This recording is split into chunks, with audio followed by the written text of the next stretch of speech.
नमस्कार विद्यार्थी मित्रांनो. महत्त्वाचा आजचा व्हिडिओ बनवण्याचं कारण असं की आगामी भरती जी होती, आता जी आपली भरती चालू होती ती भरती आता बऱ्यापैकी संपत आली आहे. महत्त्वाचं आता SRPFची काही ग्राउंड बऱ्यापैकी झाल्याचे, पण मग आता पेपर बाकी आहे. तर मित्रांनो, तुमच्या अगोदर जिल्हा सुटला असेल किंवा SRPF पात्र झाला असेल किंवा SRPFला क्वालिफाय झालं असेल, महत्त्वाचं मित्रांनो सांगायचं तात्पर्य असेल की आपला बेस जो आहे, म्हणजे आपण जर भरती क्षेत्रात जर टिकायचं असेल तर आपल्यासाठी जे ग्राउंड असते 50पैकी असते त्याच्यामध्ये आपण बाजी मारली पाहिजे.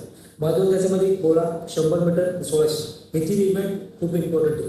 3 इव्हेंटपैकी तुम्हाला जर गोळा आउट ऑफ नसेल तर मित्रांनो काहीच करत नाही. त्या 100 मीटर पण तुमच्या सरासरी तुम्हाला चांगले मार्क्स पाहिजे, कारण की आपण 1620 किंवा आपण 18 मार्क सफिशियंट 18 मार्क आपण घेऊ शकतो. त्याच्या खाली जाता किंवा आपण 20 मार्क ठीक.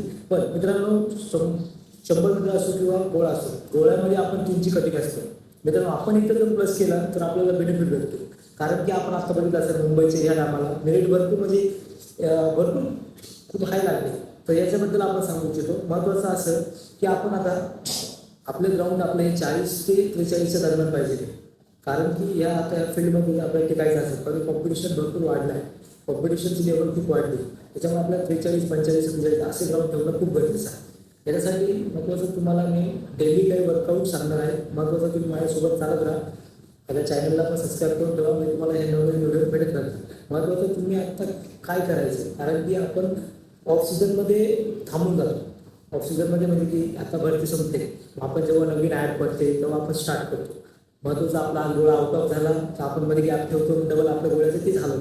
तर आपल्याला दररोज आपण काय वर्कआउट केलं पाहिजे, ते आपल्याला हायली वर्कआउट पण नको, लई पण लूज नको. आपण मिडलमध्ये आपण ते वर्कआउट मॅनेज करून ठेवलं पाहिजे. तर त्यासाठी आपल्याला काय करायचं आहे, आज आपण त्याच्याबद्दल बोलू. आज आपल्याला हेच बोलायचं आहे की ग्राउंडबद्दल आत्ता आपण कॉन्स्टंट कसं ठेवायचं आहे. ग्राउंड म्हणजे जास्त एक्स्ट्रा ग्राउंड पण नाही करायचं आहे आणि कमी पण नाही ठेवायचं.